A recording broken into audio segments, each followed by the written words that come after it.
Hello student, this is Sagar and welcome back to my YouTube channel SS Study Point.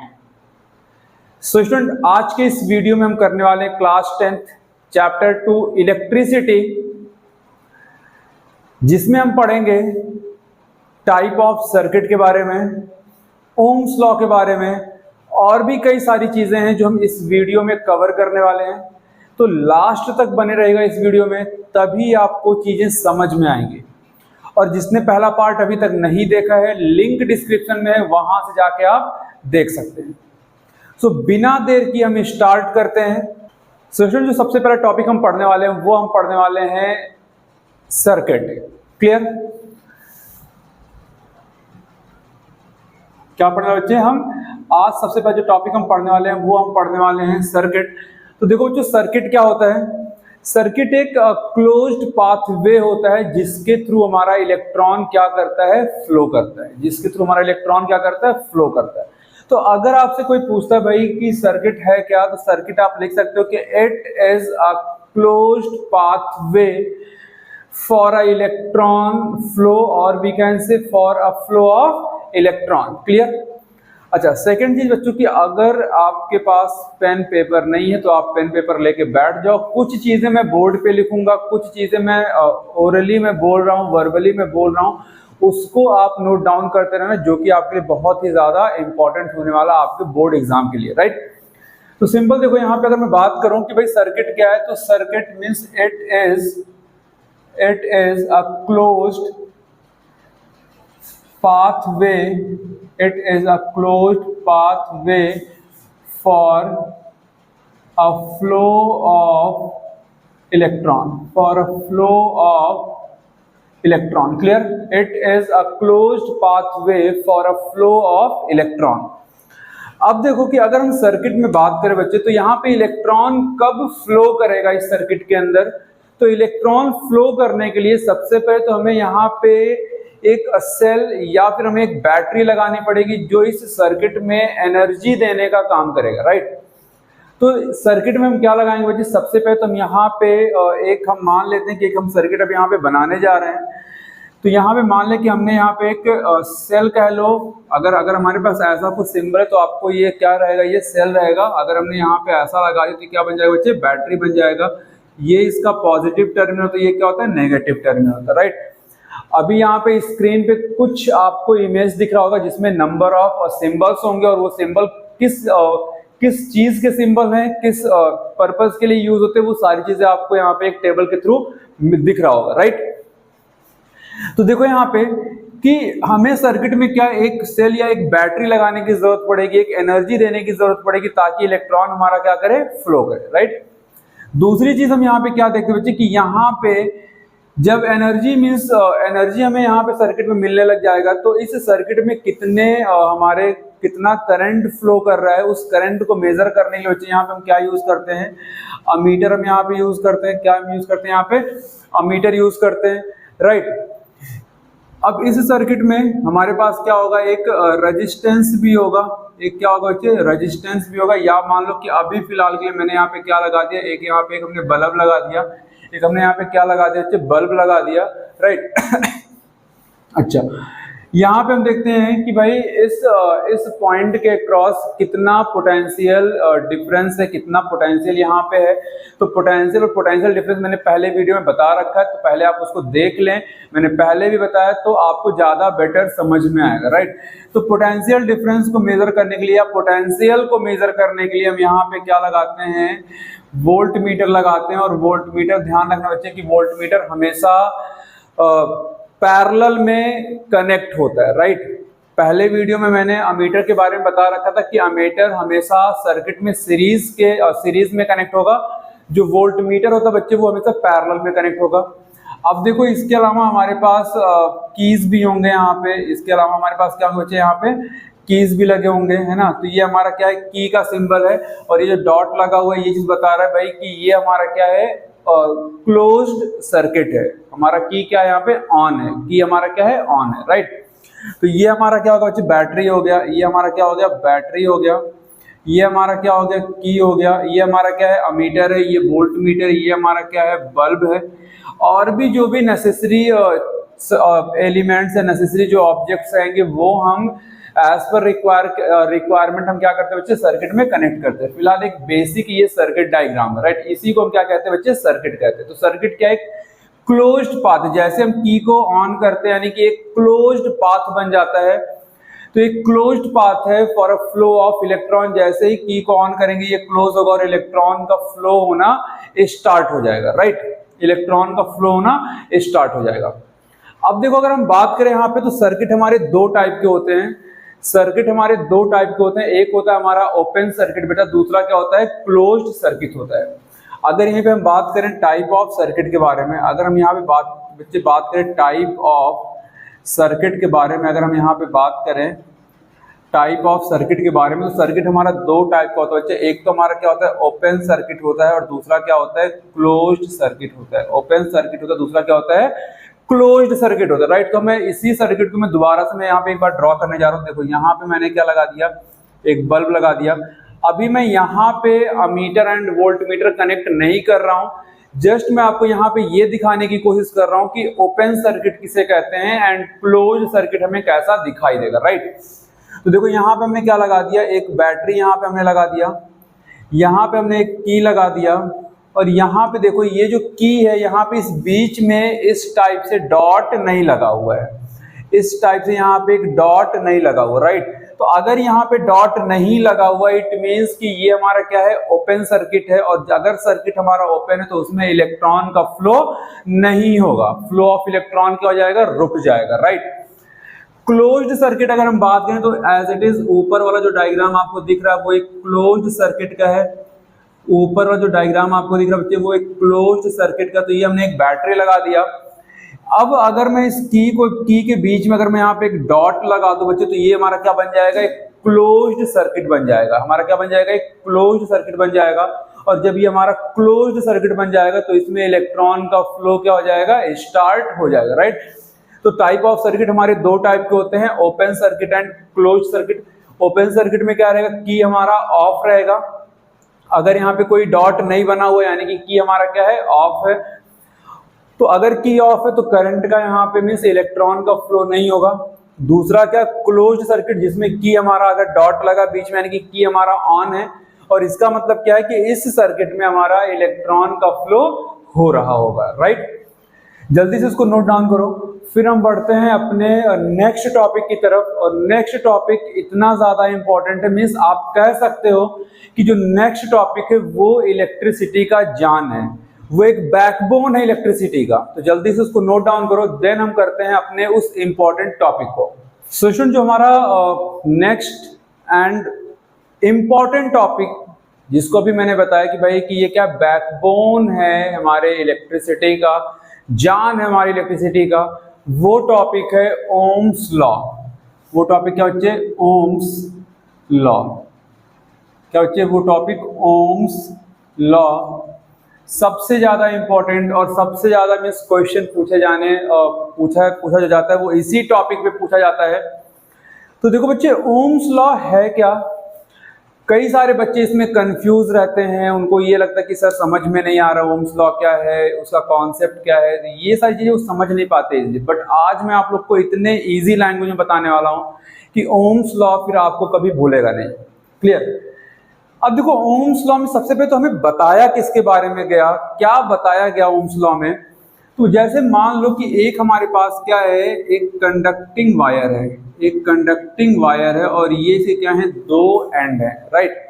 तो ohms law में हमें क्या बताया गया भाई कि इस दो पॉइंट के बीच में जो करंट फ्लो हो रहा है, इस दो पॉइंट के बीच में जो करंट फ्लो हो रहा है और इनके अक्रॉस जो पोटेंशियल डिफरेंस है, उनके रिलेशन के बारे में हमें बताया गया है भाई किसमें, ओम्स लॉ में। क्लियर। लाइन थोड़ा तिरछा दिख रहा होगा।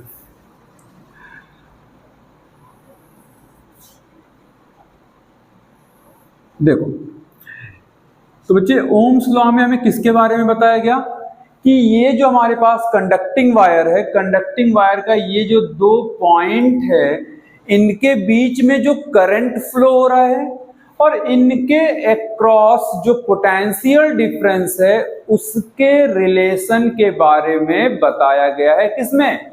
ओम्स लॉ के अंदर, राइट। तो अभी रिलेशन क्या है उसको हम समझते हैं एक सिंपल से एग्जांपल से, राइट। तो देखो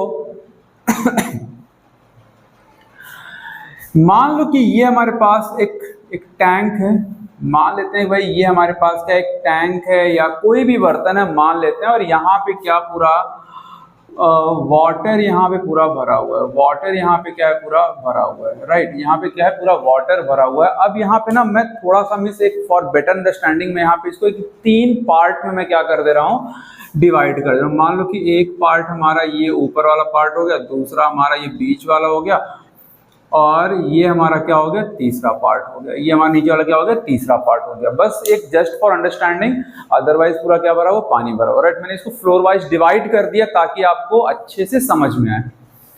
अब मान लो कि अगर मैं यहाँ पे होल कर दूं तो आप क्या देखोगे बच्चे कि ये जो वाटर का जो फ्लो होगा ना आउटसाइड द कंटेनर, वो बहुत एकदम कंटेनर से बिल्कुल सट के पानी क्या होगा नीचे गिरेगा, कंटेनर से बिल्कुल सट के पानी क्या होगा बच्चे नीचे आएगा, राइट। क्यों? क्योंकि यहाँ पे जो प्रेशर है वो बहुत कम है, यहाँ पे सिर्फ और सिर्फ क्या लग रहा है बच्चे एटमॉस्फेरिक प्रेशर यहाँ पे लग रहा है। तो इस वजह से जो पानी का फ्लो होगा वो बहुत कम होगा, वो बिल्कुल एकदम कंटेनर के बिल्कुल पास से होके निकलेगा। फिर अगर मैं यहाँ पे ऐसे होल कर दूं तो आप क्या देखोगे भाई कि यहाँ पे जो पानी का फ्लो होगा ना वो थोड़ा सा क्या होगा दूर होगा, इस लेवल पे। रीजन इज दैट कि इस वाले लेवल पे इस वाटर का भी प्रेशर पड़ रहा है और एटमॉस्फेरिक प्रेशर पड़ रहा है, तो प्रेशर हमारा क्या हो गया इंक्रीज हो गया। प्रेशर इंक्रीज होगा तो ये वाटर का फ्लो क्या हो जाएगा बच्चे ज्यादा हो जाएगा, राइट। वाटर का फ्लो क्या हो जाएगा ज्यादा हो जाएगा और ये दूर से जाएगा। नेक्स्ट अगर मैं इस लेवल पे मैं सबसे बॉटम लेवल पे मैं एक होल करूं तो यहाँ पे क्या देखो कि यहाँ की जो वाटर का लेवल है जो फ्लो है वो और तेज होगा बच्चे, जो वाटर का जो फ्लो है वो और तेज होगा। रीजन क्या है कि अब इस वाले लेयर पे इसका प्रेशर पड़ रहा है, इसका प्रेशर पड़ रहा है और इस एटमॉस्फेरिक प्रेशर भी यहाँ पे पड़ रहा है, तो इस लेवल पे प्रेशर क्या हो गया ज्यादा हो गया। तो ज्यादा प्रेशर होने की वजह से वाटर का जो फ्लो हो गया वो भी क्या हो गया ज्यादा हो गया।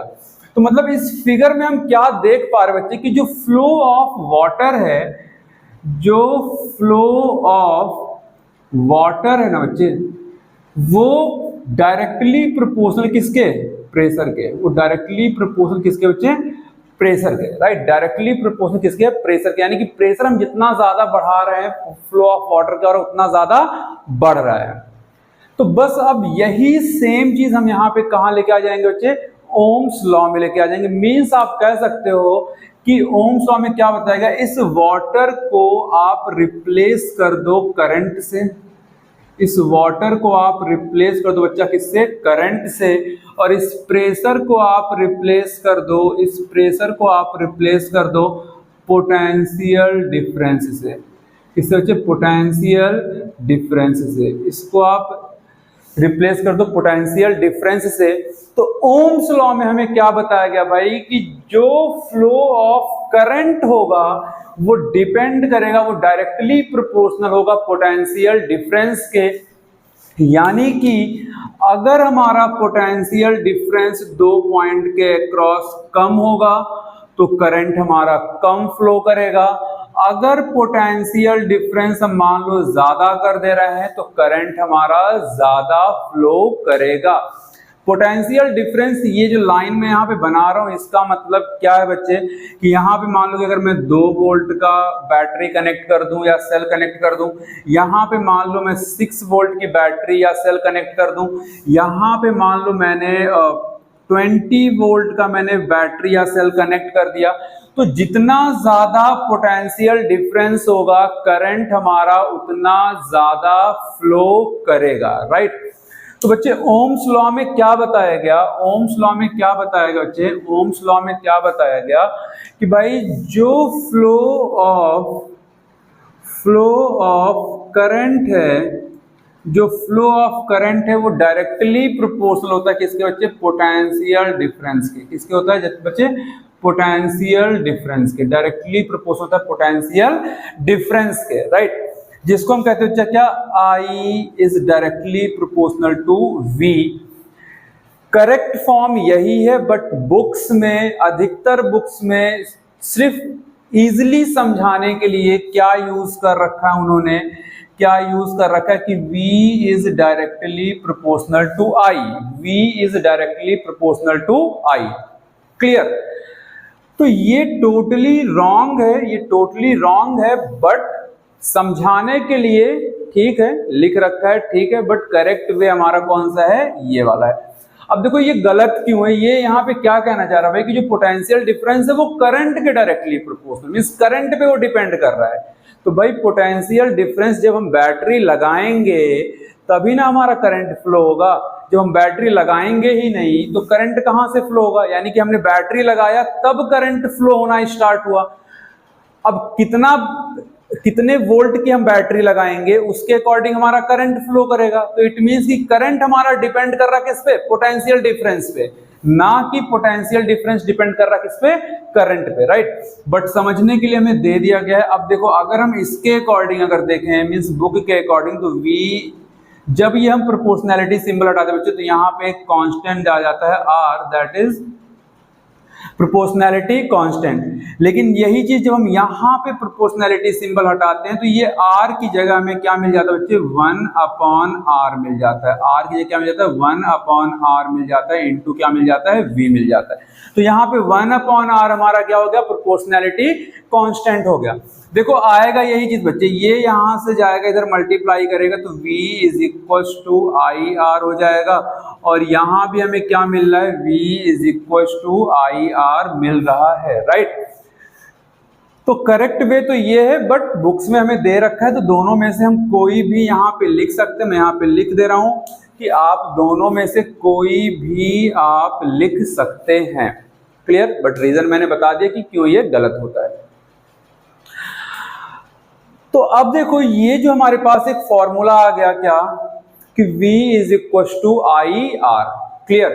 तो बच्चे अब देखो यही हमारा ओम्स लॉ है। ओम्स लॉ में क्या स्टेटमेंट दिया गया कि जो करंट है, जो फ्लो ऑफ करंट है वो डायरेक्टली प्रोपोर्शनल होता है किसके, पोटेंशियल डिफरेंस की, जिसको हम इस तरीके से या फिर इस तरीके से हम लिखते हैं। और यहां से जब हम प्रोपोर्शनैलिटी सिंबल हटाते हैं तो हमारे पास एक कांस्टेंट आ जाता है R, एक कांस्टेंट आ जाता है R, जिसको हम कहते हैं प्रोपोर्शनैलिटी कांस्टेंट, जिसको हम क्या कहते हैं, प्रोपोर्शनैलिटी कांस्टेंट। अब इस कांस्टेंट के बारे में जब बड़ा ही इंटरेस्टिंग हिस्ट्री है, बड़ी इंटरेस्टिंग कहानी है इनके पीछे, राइट।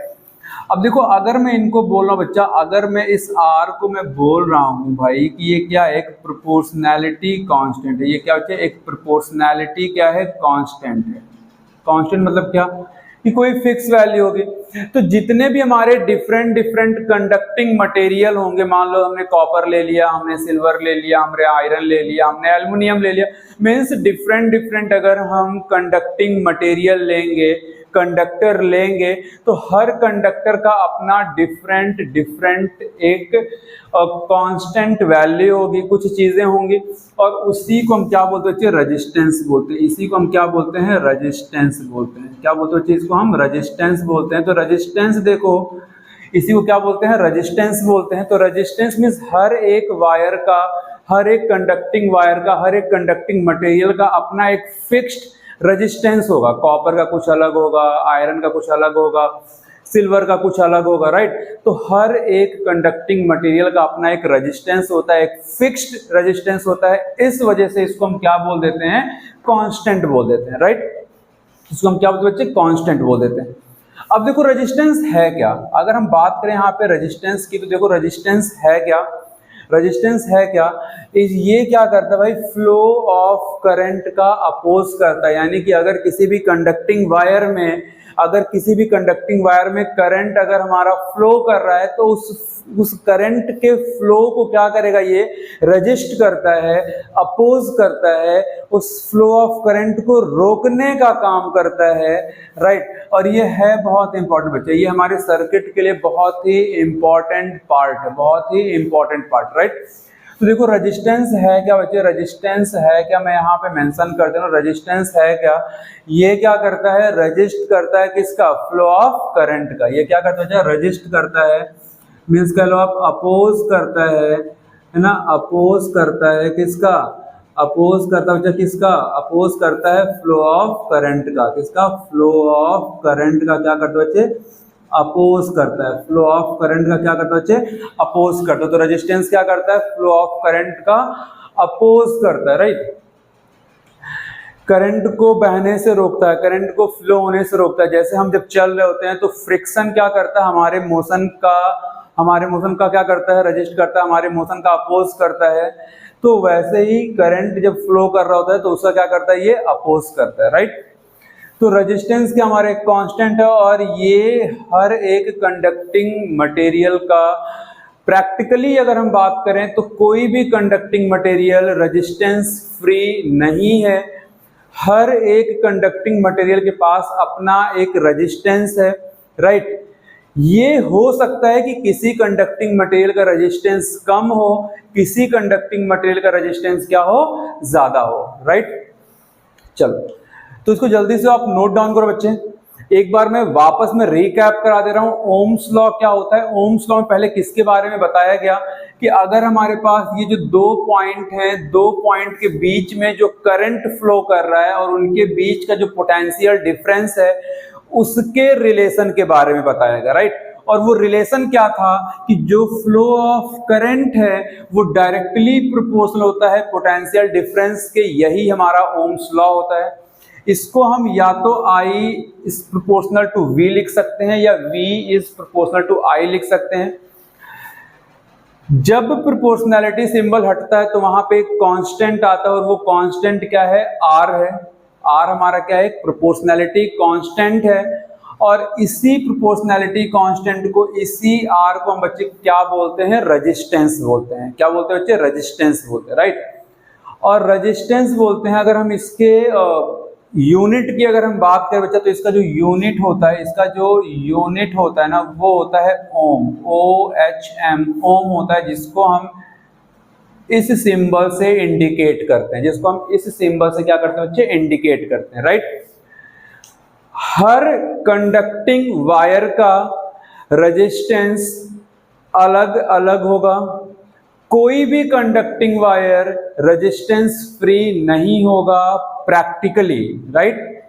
डिफरेंस क्या हो सकता है कि जैसे मान लो हमने निक्रोम ले लिया और हमने कॉपर ले लिया, तो निक्रोम का जो रेजिस्टेंस होगा वो बहुत ज्यादा है, कॉपर का जो रेजिस्टेंस है वो क्या है, बहुत कम है। इसी वजह से हम कॉपर को बोलते हैं ये गुड कंडक्टर है इलेक्ट्रिसिटी का। निक्रोम क्या है कि उसमें हमारा जो रेजिस्टेंस ज्यादा होता है, तो as compare to copper nichrome उतना ज्यादा अच्छा कंडक्टिविटी उसकी नहीं है as compare to copper. Clear. तो ये चीजें जल्दी से नोट डाउन करो, देन हम अभी आगे और पढ़ते हैं रेजिस्टेंस के बारे में। आई होप कि आपको ये ओम्स लॉ समझ में आ गया होगा। जल्दी से उसको नोट डाउन करो। सो स्टूडेंट अब देखो कि रेजिस्टेंस हम थोड़ा सा अब डिटेल में पढ़ते हैं, राइट। तो जैसे मान लो कि अगर हमारे पास ये कोई कंडक्टर है, ये हमारे पास क्या है, कोई कंडक्टर है, कोई कंडक्टिंग वायर है, तो इस कंडक्टिंग वायर के थ्रू जो करंट फ्लो हो रहा होगा, जो करंट फ्लो होगा, उस करंट के फ्लो को क्या करता है, ये अपोज करता है। उस करंट के फ्लो का क्या करता है, ये अपोज करता है, उसको क्या करता है, रजिस्ट करता है, उसको रोकने का काम करता है, राइट। तो रेजिस्टेंस क्या है भाई कि अगर किसी कंडक्टिंग वायर के थ्रू, किसी भी कंडक्टिंग वायर के थ्रू जो फ्लो ऑफ करंट है उसका अपोज करना, उस फ्लो ऑफ करंट का अपोज करना, उसको रजिस्ट करना, उसको रोकना, वही क्या कहलाता है बच्चा, हमारा रेजिस्टेंस कहलाता है। वो डिवाइस हमारा क्या होता है, रेजिस्टेंस होता है, राइट। अब देखो जैसे मैंने अभी बताया भाई कि प्रैक्टिकली कोई भी कंडक्टिंग वायर, कोई भी मटेरियल, कंडक्टिंग मटेरियल हमारा रेजिस्टेंस फ्री नहीं होता है। कोई भी कंडक्टिंग मटेरियल हमारा रेजिस्टेंस फ्री नहीं होता है, राइट। सबके पास कुछ ना कुछ डिग्री ऑफ रेजिस्टेंस होता है। अब हो सकता है किसी में कम हो सकता है किसी में ज्यादा हो, राइट। तो यहां पे देखो, यहां पे आप क्या लिख सकते हो, यहां पे मैं हिंदी में लिख दे रहा हूं यहां पे, राइट।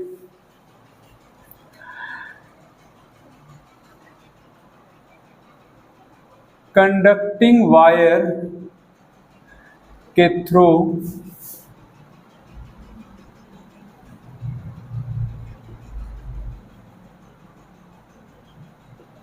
ऐसे ना, ये कंडक्टिंग वायर के थ्रू जो करंट फ्लो करता है उसका अपोज करता है ना, उसका उसको अपोज करता है, या फिर लिख लो रजिस्ट करता है, राइट, रजिस्ट करता है, उसको अपोज करता है, फिर उसका रजिस्ट करता है। अब यहाँ पे चाहो तो आप लिख सकते भाई कि practically no conducting material are resistance free, right, practically no conducting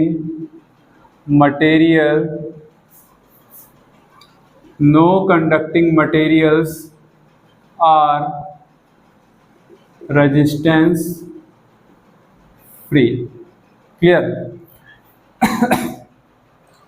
practically कोई भी कंडक्टिंग मटेरियल हमारा रेजिस्टेंस फ्री नहीं होता बच्चे, कुछ ना कुछ रेजिस्टेंस उनके पास होता है, राइट।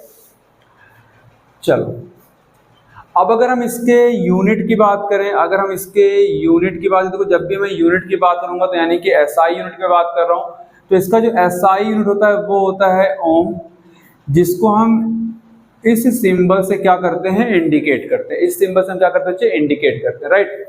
अब हमारे पास यहाँ पे क्वेश्चन आ जाता है कि डिफाइन 1 ओम। तो आप 1 ओम को कैसे डिफाइन करोगे, 1 ओम को आप कैसे डिफाइन करोगे? तो अभी देखो यहाँ पे, अभी आपने यहाँ पे क्या देखा बच्चा, आपने ओम्स लॉ देखा। ओम्स लॉ में हमें क्या बताया गया बच्चे, V is equals to I R बताया गया, V is equals to I R बताया गया।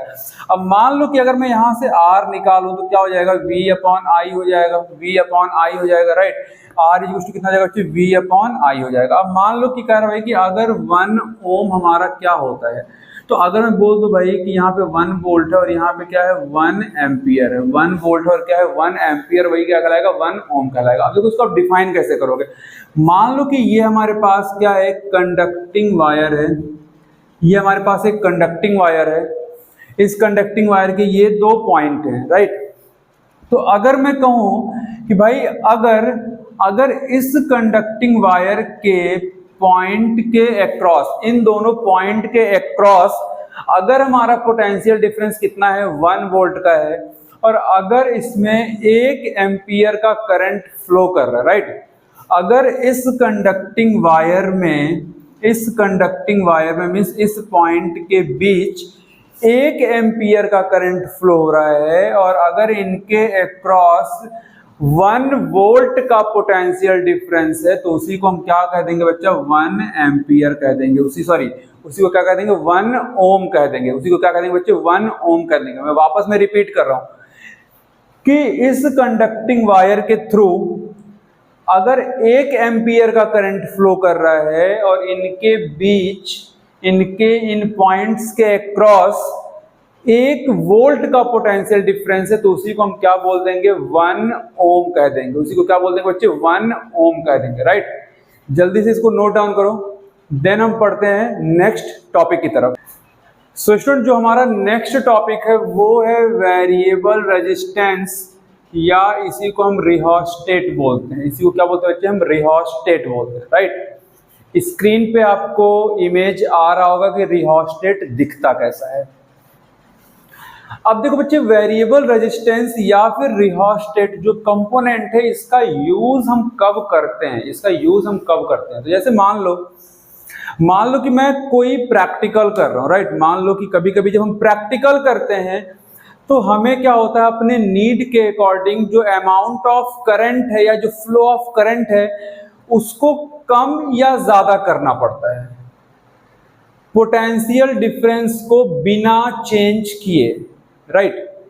मैं रिपीट कर रहा हूं स्टेटमेंट को, ध्यान से सुनना कि जब हम कभी कभी प्रैक्टिकल करते हैं तो हमें as per need, as per requirement जो अमाउंट ऑफ करंट है या फिर कह लो जो फ्लो ऑफ करंट है उसको इंक्रीज या फिर डिक्रीज करना पड़ता है बिना पोटेंशियल डिफरेंस को चेंज किए, राइट। तो उस टाइम पे जो हम कंपोनेंट यूज करते हैं उसी कंपोनेंट को क्या कहते हैं बेटा, वेरिएबल रेजिस्टेंस कहते हैं या फिर हम रिहोस्टेट कहते हैं। तो रिहोस्टेट का यूज करके बच्चे हम रेजिस्टेंस को कम ज्यादा कर सकते हैं अपने नीड के अकॉर्डिंग।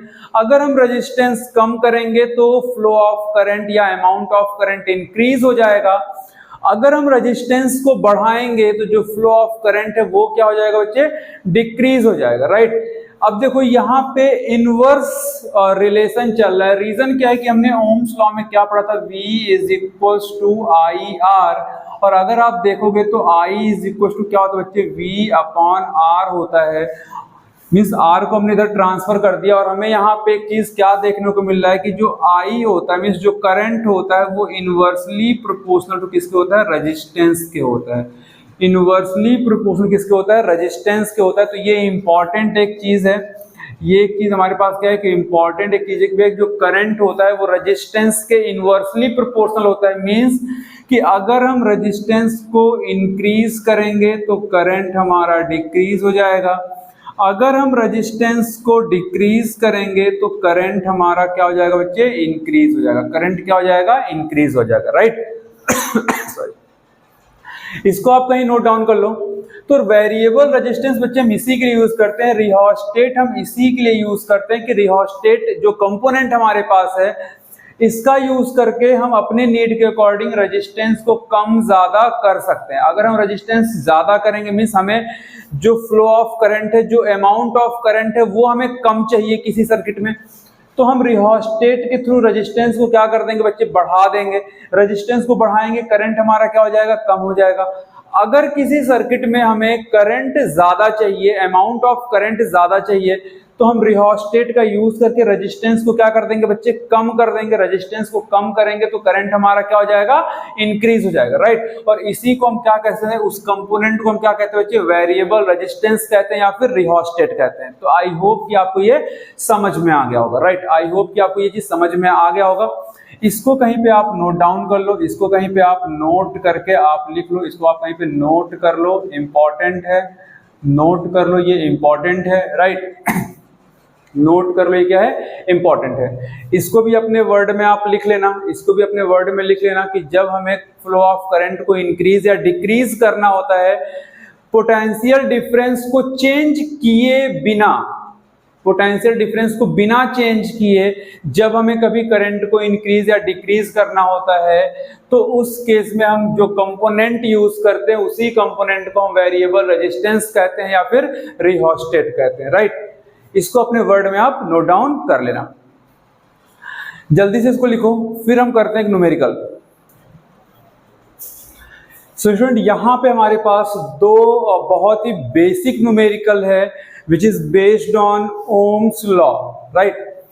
तो जस्ट फॉर प्रैक्टिस हम देखते हैं यहाँ पे दो क्वेश्चन। देखो पहला क्वेश्चन यहाँ पे क्या कर बच्चे कि a circuit draws a current of 4 ampere from a battery of 12 volt. देखो यहाँ पे क्या कर रहे हैं, 4 एम्पियर का करंट ड्रॉ हो रहा है, कितने वोल्ट की बैटरी लगी है, 12 वोल्ट की बैटरी लगी है, राइट।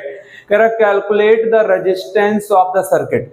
तो कह रहा है भाई एक हमारे पास कोई सर्किट है जिसमें 12 वोल्ट का बैटरी लगा हुआ है और उस 12 वोल्ट की बैटरी से कितना करंट ड्रॉ हो रहा है बच्चा, 4 एम्पियर का करंट क्या हो रहा है, ड्रॉ हो रहा है। तो कह रहा है हमें रेजिस्टेंस बताना है, उस सर्किट का हमें क्या बताना बच्चे, कैलकुलेट द रेजिस्टेंस, राइट। तो देखो सबसे पहले जब आप न्यूमेरिकल लगाओगे एग्जाम में भी तो जो चीजें हमें गिवन है पहले वो लिखना होता है। तो देखो गिवन हमें क्या दे रखा बच्चे, गिवन हमें क्या दे रखा, हमें करंट दे रखा है I is equal to 4 ampere, 4 ampere. Potential difference यानी कि V हमें कितना दे रखा है, 12 वोल्ट दे रखा है, 12 वोल्ट दे रखा है। तो कह रहा भाई हमें R कैलकुलेट करना है, R कैलकुलेट करना है। तो बाई ओम्स लॉ देखो ओम्स लॉ आपने क्या पढ़ा बच्चे, V is equals to I R, V is equals to I R, हमें R कैलकुलेट करना है तो R इज इक्वल टू कितना हो जाएगा, V, ये इधर आएगा तो डिवाइड में हो जाएगा V अपॉन आई, यहाँ पे वैल्यू आप पुट कर दो तो V हमें दे रखा है पोटेंशियल डिफरेंस 12 और ये हमें कितना दे रखा है 4, कट जाएगा बच्चा 3 टाइम में तो R हमारा कितना आ गया 3, और R हमारा है क्या, रेजिस्टेंस, रेजिस्टेंस का यूनिट क्या होता है बच्चे, ओम होता है, तो आंसर हमारा कितना आ गया 3 ओम आ गया, आंसर कितना आ गया बच्चे 3 ओम आ गया, राइट। क्वेश्चन नंबर 2 जरा देखो क्या कह रहा है, कह रहा था internal resistance of cell 1.5 volt, यानी कि हमारे पास एक 1.5 वोल्ट का क्या है, हमारे पास एक 1.5 वोल्ट का सेल है, राइट। किसी सर्किट में 1.5 वोल्ट का सेल लगा हुआ है और उस सर्किट का जो इंटरनल रेजिस्टेंस है वो कितना बच्चे 0.5 ओम है, 0.5 ओम है, राइट। तो पहली चीज जो हमें मिल गया क्वेश्चन में उसको आप नोट डाउन, देखो रेजिस्टेंस हमें कितना दे रखा है 0.5 ओम दे रखा है, वोल्ट है यानी कि पोटेंशियल डिफरेंस यानी कि V है कितना 1.5 वोल्ट, राइट। तो यहाँ पे क्या कह रहा है, what is the maximum current that can be obtained by this cell, यानी कि मैक्सिमम करंट क्या होगा जो हमें इस सेल से मिलेगा। तो देखो यहाँ पे क्या होता है, again by Ohm's law, by Ohm's law V is equals to I R, हमें I कैलकुलेट करना है बच्चे, तो R को आप इधर भेज दो तो V अपॉन R हो जाएगा, वैल्यू जरा हमें पुट करो तो V हमें दे रहा कितना 1.5, ये कितना दे रखा है 0.5, देखो ये डेसिमल से डेसिमल कट जाएगा, 1 डिजिट पे है, 5 1 5 3 टाइम में कट जाएगा, राइट। तो I कितना आ जाएगा बच्चे, I हमारा आ जाएगा कितना 3 एम्पियर, I कितना आ जाएगा 3 एम्पियर, और यही हमारा क्या हो जाएगा आंसर, यही हमसे क्वेश्चन में क्या किया जा रहा है बच्चे, पूछा जा रहा है, राइट। तो जल्दी से इसको नोट डाउन कर लो, जल्दी से इसको नोट डाउन करो, फिर हम बढ़ते हैं अपने नेक्स्ट टॉपिक की तरफ। सो स्टूडेंट जो हमारा नेक्स्ट टॉपिक है वो है factors which affect the resistance of material, right. और ये अगेन बहुत ही ज्यादा इंपॉर्टेंट टॉपिक है जहां से बोर्ड में आपको हर साल एक क्वेश्चन मिल ही जाता है। तो देखो मीन्स हमें ये देखना भाई कौन कौन से फैक्टर्स हैं जो रेजिस्टेंस को अफेक्ट करते हैं, कौन कौन से फैक्टर हैं जो रेजिस्टेंस को अफेक्ट करते हैं। तो देखो सबसे पहला जो फैक्टर आता है बच्चा वो आता है length, length of conducting wire, length of conducting wire, right, length of conducting wire. अब मान लो ये कि ये हमारे पास एक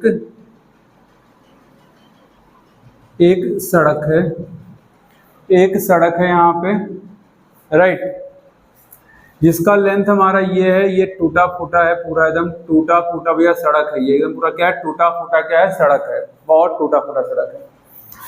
एक हमने और रोड ले लिया भाई, ये थोड़ा सा इसका लेंथ क्या है ज्यादा है, ये भी क्या है पूरा टूटा है, टूटा फूटा है भाई, सब पूरा टूटा फूटा, गड्ढे उड्ढे पड़े हैं, राइट। अब देखो कि अगर हम ये अभी हमारे पास है, जब कम टूटा फूटा है, कम गड्ढे हैं, तो हम यहाँ से हम जल्दी निकल जाएंगे, मीन्स रुकावटें हमें यहाँ पे कम आएंगी। रेजिस्टेंस क्या है बच्चे, रुकावट, रेजिस्टेंस क्या है बच्चे, रुकावट। आप इसको एक वर्ड में समझो, रेजिस्टेंस मतलब क्या, रुकावट। तो आप देखो कि जब रोड का लेंथ, इस टूटे फूटे रोड का लेंथ कम है तो हमें प्रॉब्लम कम होगी एक तरफ से दूसरे तरफ जाने में, राइट। लेकिन अगर टूटे फूटे रास्ते, गड्ढे बहुत ज्यादा हैं तो प्रॉब्लम यहां से यहां तक जाने में हमें क्या होगा बच्चे, ज्यादा होगा, राइट। तो जब कम टूटा फूटा रोड है, कम गड्ढे वाला रोड है, तो हमें प्रॉब्लम कम होगा यहाँ से यहाँ तक जाने में। ज्यादा टूटा है, ज्यादा लेंथ में टूटा हुआ है, तो हमें यहाँ से यहाँ तक जाने में क्या होगा बच्चे, ज्यादा प्रॉब्लम होगी। सेम कंडीशन हमारे पास किसके साथ होता है, रेजिस्टेंस के साथ। अगर कंडक्टिंग वायर अगर हमारा छोटा है तो रेजिस्टेंस क्या होगा, छोटा होगा, करंट बहुत जल्दी में एक पार्ट से दूसरी तरफ निकल जाएगा। लेकिन अगर वहीं पे हमारा कंडक्टिंग वायर का लेंथ बड़ा हो गया, तो भाई अगर लेंथ बड़ा हो गया तो यहाँ से यहाँ तक जाने में करंट को काफी कठिनाइयों का सामना करना पड़ेगा, राइट। तो भाई यहाँ से हमें क्या चीज समझ में आ रहा है कि जो रेजिस्टेंस होता है वो डायरेक्टली प्रोपोर्शनल टू किसके होता है बच्चे, लेंथ के होता है। इसको आप इक्वेशन नंबर 1 यहीं पे मान लो, राइट। डायरेक्टली प्रोपोर्शनल किसके होता है, इसी के बेसिस मैंने बताया कि रोड टूटा फूटा है, छोटा है तो जल्दी हम निकल जाएंगे, कम प्रॉब्लम आएगी, कम रुकावट है। यहाँ पे ज्यादा टूटा फूटा तो यहाँ पे ज्यादा रुकावट है, ज्यादा लेंथ, ज्यादा टूटा फूटा, ज्यादा रुकावट, राइट। तो भैया जो रेजिस्टेंस है वो रुकावट है तो जितना ज्यादा लेंथ होगा रेजिस्टेंस उतना ज्यादा होगा, जितना कम लेंथ होगा रेजिस्टेंस उतना कम होगा, तो डायरेक्टली प्रोपोर्शनल होता है, राइट। दूसरा जरा देखो यहाँ पे डिपेंड करता है किस पे, cross section area of conducting wire, cross section area of conducting wire, cross section area of conducting wire, right, cross section area of conducting wire. अब जरा देखो बच्चे यहाँ पे cross section area of conducting wire का मतलब क्या है कि जैसे मान लो भाई कि हमारे पास ये एक वायर का क्रॉस सेक्शन एरिया है, ये एक वायर का क्रॉस सेक्शन एरिया जिसके थ्रू क्या होना है, करंट को फ्लो होना है। अभी यहाँ पे एरिया कम है, रेजिस्टेंस क्या हो जाएगा, बढ़ जाएगा। भाई करंट बहुत इजीली फ्लो नहीं कर पाएगा यहाँ से यहाँ तक, करंट इजीली हमारा फ्लो नहीं कर पाएगा। यहाँ पे हमारे क्या है, यहाँ पे हमारे पास ऐसे रेजिस्टेंस यहाँ पे सब है, रेजिस्टेंस यहाँ पे रुकावटें हैं, राइट। तो करंट जब यहाँ से फ्लो करेगा बच्चे तो इजीली ये करंट यहाँ से इजीली करंट हमारा फ्लो नहीं कर पाएगा, राइट, क्योंकि रुकावटें यहाँ पे हैं, रेजिस्टेंस यहाँ पे है। लेकिन अगर मैं यहीं पे क्रॉस सेक्शन एरिया को मैं क्या कर दूं बच्चे, इंक्रीज कर दूं, क्रॉस सेक्शन एरिया को मैं अगर इंक्रीज कर दूं, करंट यहाँ पे अब सेम नंबर ऑफ मीन्स, अगर हमने भी क्या पढ़ा था भाई कि पर्टिकुलर कंडक्टिंग मटेरियल के कुछ पर्टिकुलर रेजिस्टेंस होते हैं, राइट। कॉपर का अलग होगा, एल्युमिनियम का अलग होगा रेजिस्टेंस, निक्रोम का अलग होगा, सिल्वर का अलग होगा। तो अभी हम यहाँ पे बात करते हैं कंडक्टर का, राइट। एक कंडक्टर का हमारे पास ये है जिसका क्रॉस सेक्शन एरिया ये है। तो अगर दोनों ही हमारे दोनों ही हमारे क्या है, कॉपर हैं, दोनों ही हमारे क्या है, कॉपर है, ये भी कॉपर का और ये भी क्या है, कॉपर का है, ये भी कॉपर का है, ये भी कॉपर का। तो कॉपर का जो रेजिस्टेंस होगा वो क्या रहेगा, सेम रहेगा। मान लो कि यहाँ पे जो रेजिस्टेंस है वो कितना है, 5 है, 1 2 3 4 5। इसी के थ्रू हमारा क्या कर रहे, करंट फ्लो कर रहा है, तो यहाँ पे रुकावटें हमें मिलेंगी। लेकिन अगर वही हमने क्रॉस सेक्शन एरिया बढ़ा दिया, वायर हमारा कॉपर का है तो रेजिस्टेंस सेम होगा, 5 है, चलो हमने यहाँ पे 5 लगा दिया। लेकिन अभी यहाँ पे करंट हमारा इजिली क्या कर जाएगा बच्चे, इजिली हमारा करंट यहाँ से फ्लो कर जाएगा, राइट। तो यहाँ पे हम क्या देख पा रहे हैं कि जब हमारा क्रॉस सेक्शन एरिया कम है तो करंट के फ्लो होने में ज्यादा दिक्कतें आ रही हैं, कठिनाइयां आ रही हैं, रुकावटें आ रही हैं। लेकिन जैसे हम क्रॉस सेक्शन एरिया बढ़ा रहे हैं कंडक्टिंग वायर का, करंट हमारा इजिली फ्लो कर जा रहा है, राइट। तो यहाँ से हमें क्या चीज समझ में आ रहा है भाई कि जो रेजिस्टेंस है ना, जो रेजिस्टेंस है वो क्या है, इनवर्सली प्रोपोर्शनल है, इनवर्सली प्रोपोर्शनल किसके, एरिया के। यानी कि अगर हम एरिया कम कर रहे हैं तो रेजिस्टेंस यहाँ पे बढ़ जा रहा है, रेजिस्टेंस बढ़ रहा है तो करंट इजीली फ्लो नहीं कर पा रहा है। एरिया हमने बढ़ा दिया तो रेजिस्टेंस कम हो गया, रेजिस्टेंस कम हो गया तो करंट हमारा यहाँ पे इजीली फ्लो कर पा रहा है, राइट। तो क्या समझ में आया भाई कि जो R है वो इनवर्सली प्रोपोर्शनल है एरिया के। इसको इक्वेशन नंबर 2 मान लो। एरिया बढ़ाएंगे, एरिया बढ़ेगा तो करंट इजीली फ्लो करेगा। अगर एरिया हमारा कम हो जाएगा, अगर हम एरिया बढ़ाएंगे तो रेजिस्टेंस क्या हो जाएगा बच्चे, कम हो जाएगा। एरिया इंक्रीज होगा तो रेजिस्टेंस डिक्रीज होगा, रेजिस्टेंस डिक्रीज होगा तो जो करंट का फ्लो है वो इंक्रीज हो जाएगा। पहले वाले केस में क्या है कि एरिया हमारा कम है, एरिया कम है तो रेजिस्टेंस ज़्यादा, रेजिस्टेंस ज़्यादा तो फ्लो ऑफ करंट क्या हो जाएगा बच्चे, कम हो जाएगा। ये ऐसे आप ध्यान रख सकते हो, राइट। ये हमारा क्या होगा इक्वेशन नंबर 2। थर्ड किस फैक्टर पे डिपेंड करता है, थर्ड किस फैक्टर पे डिपेंड करता है, वो डिपेंड करता है material of conducting wire, material of conducting wire, material of conducting wire, material of conducting wire, यानी कि जो कंडक्टिंग वायर है वो किस मटेरियल का बना हुआ है, वो किस मटेरियल का बना हुआ है, राइट। अगर हमारे पास निक्रोम है तो उसका रेजिस्टेंस क्या होगा, ज़्यादा होगा। अगर हमारे पास कॉपर है तो उसका रेजिस्टेंस क्या होगा, कम होगा। अगर हमारे पास सिल्वर है तो उसका रेजिस्टेंस और ज़्यादा कम होगा, राइट। तो ये मटेरियल पे डिपेंड करता है भाई कि कंडक्टिंग जो वायर है उसका मटेरियल क्या है, राइट, उसका मटेरियल क्या है। तो यहाँ पे क्या होगा बच्चे, अगर वो गुड कंडक्टर है, अगर वो क्या है बच्चे, गुड कंडक्टर है, गुड कंडक्टर है, अगर क्या है बच्चे वो गुड कंडक्टर है, गुड कंडक्टर बच्चे, तो इसका रेजिस्टेंस क्या होगा, लो रेजिस्टेंस होगा। क्या होगा बच्चे, लो रेजिस्टेंस होगा। अगर गुड कंडक्टर है तो लो रेजिस्टेंस होगा। अगर यहीं पे क्या है ये, अगर यहीं पे क्या है बैड कंडक्टर है, यहीं पे क्या बच्चे बैड कंडक्टर है, अगर यहीं पे क्या bad conductor, bad conductor in the sense क्या कि उसका जो कंडक्टिविटी है वो कम है, कंडक्टिविटी क्या है, कम है, तो इसका मतलब क्या होता है बच्चे, हाई रेजिस्टेंस होगा। यहाँ पे क्या होगा बच्चे, हाई रेजिस्टेंस होगा। ये क्या होगा बच्चे, हाई रेजिस्टेंस होगा, राइट, हाई रेजिस्टेंस होगा। तो जो रेजिस्टेंस है वो कंडक्टिंग वायर के मटेरियल पे भी डिपेंड करता है, कंडक्टिंग वायर के मटेरियल पे भी डिपेंड करता है कि किस मटेरियल का कंडक्टिंग वायर है, राइट। फिर यार देखो यहाँ पे फोर्थ पॉइंट हमारा क्या बच्चे, फोर्थ पॉइंट किस पे ये डिपेंड करता है, फोर्थ पॉइंट ये किस पे डिपेंड करता है, ये डिपेंड करता है टेम्परेचर पे। ये किस पे डिपेंड करता है, टेम्परेचर पे। ये किस पे डिपेंड करता है, टेम्परेचर पे। आप कहोगे सर ये टेम्परेचर पे कैसे डिपेंड करता है, तो आप देखो कि मान लो कि हमारे पास ये कोई कंडक्टिंग वायर है, ये हमारे पास कोई एक कंडक्टिंग वायर है।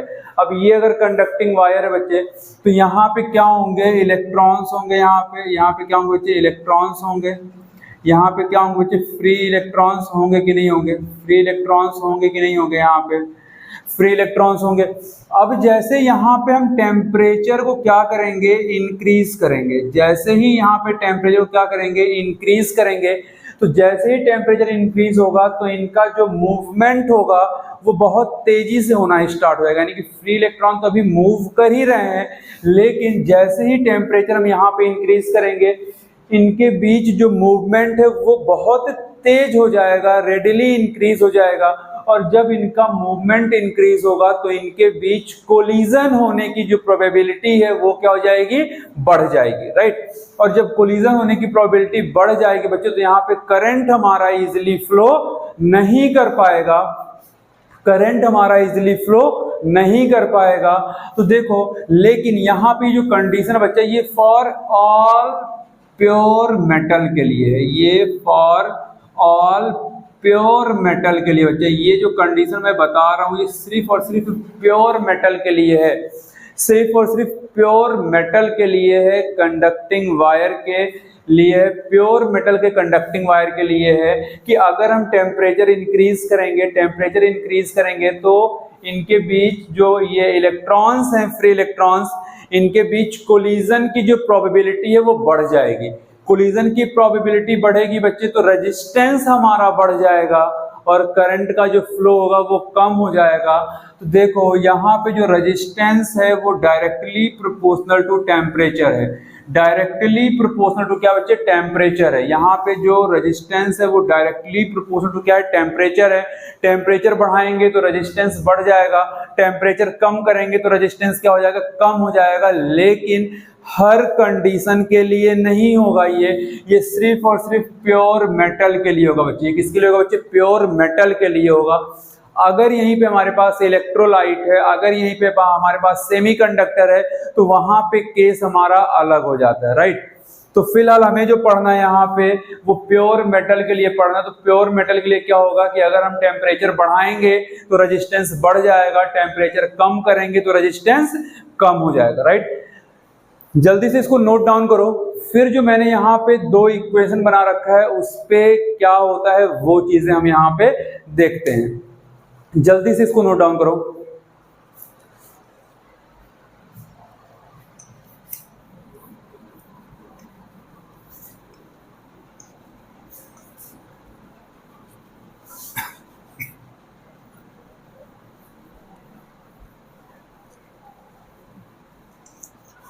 अब देखो बच्चे यहाँ पे जो हमने इक्वेशन बना रखा है हम देखते हैं क्या, from equation 1 and 2, from 1 and 2।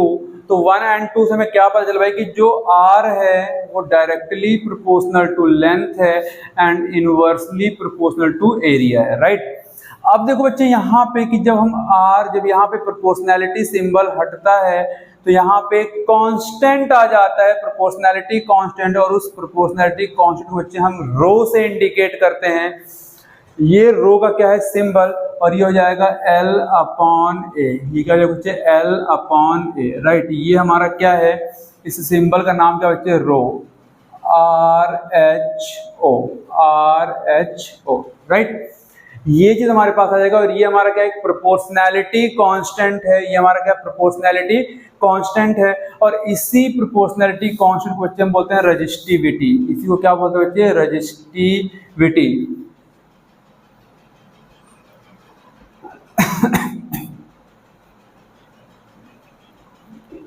क्या बोलते हैं बच्चे, रेजिस्टिविटी बोलते हैं। इसी को क्या बोलते हैं, रेजिस्टिविटी बोलते हैं। रेजिस्टिविटी क्या होता है, एक नेचुरल रेजिस्टेंस होता है किसी भी कंडक्टिंग वायर का।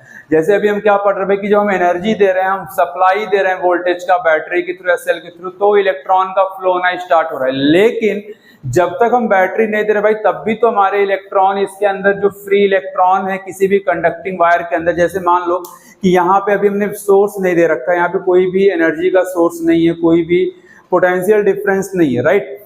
तो यहाँ भी जो इस वायर का जो एक नेचुरल जो रेजिस्टेंस होगा, इसमें जो नेचुरल मींस जो फ्री इलेक्ट्रॉन होंगे उनका मूवमेंट इसके अंदर चल रहा होगा, राइट। बस होता क्या है कि इसमें एक रैंडम मूवमेंट हो रहा होगा, रैंडम मोशन कर रहे होंगे इलेक्ट्रॉन। बैटरी लगाने से क्या होता है कि एक इलेक्ट्रॉन से एक डायरेक्शन में फ्लो करना स्टार्ट कर देते हैं, राइट, एक डायरेक्शन में फ्लो करना स्टार्ट कर देते हैं। लेकिन बिना बैटरी के अगर हम बात करें तो इसका जो एक नेचुरल जो रेजिस्टेंस है, जो किसी भी कंडक्टिंग वायर का जो नेचुरल रेजिस्टेंस होता है उसी को क्या कहते हैं, रेजिस्टिविटी कहते हैं, राइट। तो natural resistance of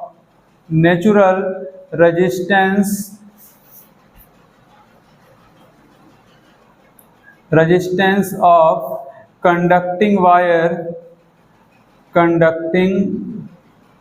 wire is called resistivity,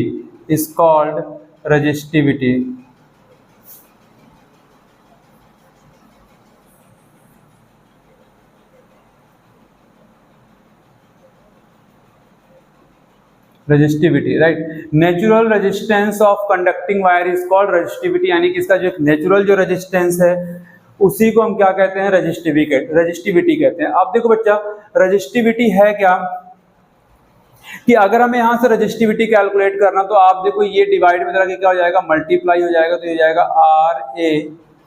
R into A. L हमारा मल्टीप्लीकेशन में कहाँ पे आ जाएगा, ये डिवीजन में आ जाएगा। इधर क्या बचेगा बच्चे, रो बचेगा। और यहीं पे अगर हम निकाले इसकी SI यूनिट अगर हम निकाले तो देखो R का क्या होता है, ओम होता है। ये हमारा क्या है, एरिया है। एरिया क्या होता है बच्चे, मीटर स्क्वायर होता है, अपॉन लेंथ का कितना होता है, मीटर होता है। तो यहाँ से मीटर ये कट जाएगा तो क्या बचेगा बच्चे, ओम मीटर बचेगा। क्या बचेगा, ओम मीटर बचेगा। तो देखो कि अगर इसके हम SI यूनिट की बात करें तो हम ओम मीटर होता है, ओम मीटर होता है, या फिर ओम सेंटीमीटर होता है, ओम मीटर होता है या फिर क्या होता है, ओम सेंटीमीटर होता है, राइट। जल्दी से उसको नोट डाउन करो।